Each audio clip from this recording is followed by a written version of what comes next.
Good evening friends. ये हम लोग अपना आज का एनालिसिस लेकर आए हैं कि हमने HDFC बैंक और इन्फी में पोजीशंस कब बनाई थी, क्यों बनाई थी और फिलहाल हमारा क्या स्टेटस है।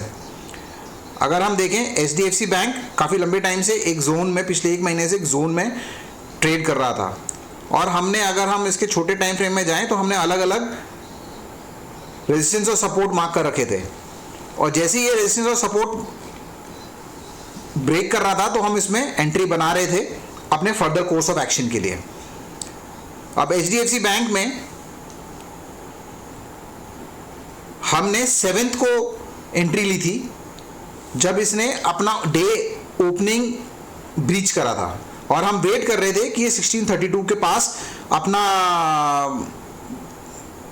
टारगेट लेता है कि नहीं, जबकि हमने 1632 टारगेट दे रखा था। उस दिन ये साइडवेज ही घूमता रहा और 8 को अगर आप देखेंगे एक गैप के साथ, एक स्पाइक के साथ इसने उसको ब्रीच करा था।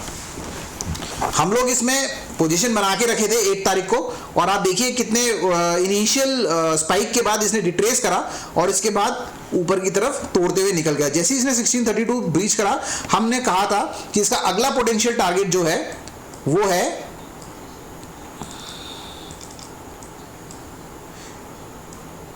1669.90 का, 1669.95 का, अप्रोक्सीमेटली 1670 का। और हमने जैसे ही इसको इसने ब्रीच करा था, हम लोग अपना टारगेट, हम लोग अपनी पोजीशन इसमें होल्ड करके बैठे हुए थे। 9 को कोई मूवमेंट नहीं हुआ और आज इसने इसको तोड़ दिया है। अगर आप देखें इसको, अगर मैं इसको छोटा कर दूं, अगर आप देखेंगे HDFC एक अपने पुराने लंबे गैप डाउन के बाद रिट्रेसमेंट मोड में है।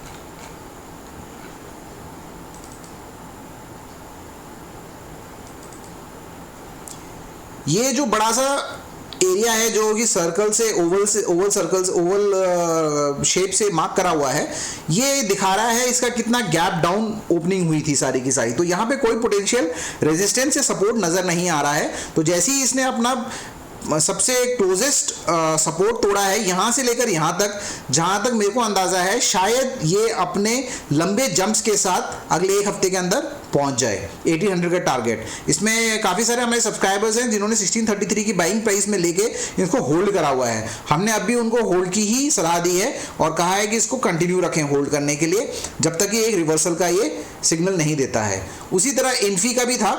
इन्फी ने जब अपना 1902 का जो हाई मारा था, 1903 का, उसके बाद जब इसने रिट्रेस करा तो हमने यहाँ तक होल्ड करके रखा था उसको 30th तक कि ये शायद वापस जाएगा, तोड़ेगा और 2000 की जर्नी आगे कंटिन्यू रखेगा।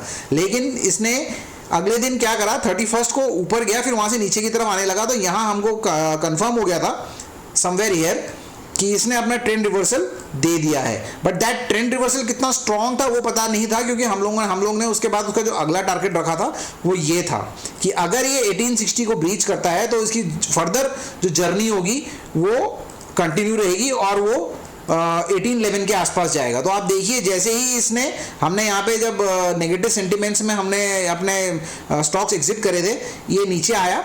अब हमने इसमें एंट्री तब तक नहीं करनी थी जब तक कि 1865 का लेवल, 1885 का लेवल है तोड़ता नहीं। लेकिन इसने क्या करा, 1885 का लेवल नहीं तोड़ा, इसने 1860 का लेवल तोड़ा, तो हम और इसमें बेरिश हो गए। तो आप देखिए बेरिश होने के बाद ये और नीचे गया और यहाँ पे भी हम वेट करते रहे जब तक कि ये अगला जो हमने इसका सब रेजिस्टेंस दे रखा था 1860 का, जब तक वो ब्रीच नहीं होता तो हम एंट्री नहीं करते। तो आप देखिए उसने अगला जो हमारा सपोर्ट था नीचे का 1811 का, वो भी ब्रीच करा और करते करते 1718 पे पहुँच गया। 1718 में भी हमको इसके सेंटिमेंट्स, हमारे सेंटिमेंट्स वीक ही थे, हमको कोई उम्मीद नहीं थी कि ये वापस रिट्रेस करेगा। आप देखिए इसने ऊपर अपना रेजिस्टेंस लेवल टेस्ट करने की कोशिश करी, नीचे आया, फिर से वापस उसी लेवल पे गया एंड इफ़ यू सी, अगर आप देखें ये नीचे ऊपर खेलते हुआ वापस से अपने 1790 की तरफ इसने अपनी जर्नी शुरू कर दी। 1719 का करते करते इसने फाइनली यहाँ पे अपना जो पिछला रेजिस्टेंस था उसको ब्रीच करा। तो हमने यहाँ पे अपने सेंटिमेंट्स पॉजिटिव कर दिए थे कि यहाँ से ये अपना पॉजिटिव होगा करके।